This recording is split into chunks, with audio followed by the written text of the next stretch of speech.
Hey, Melayu, tonggeng sembahyang 5 kali, perempuan dan lelaki.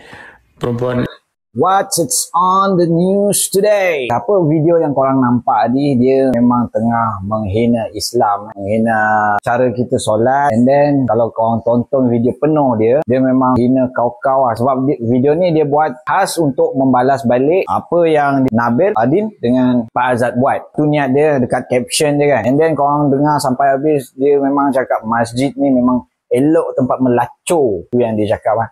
Ni memang melampau sangat tau.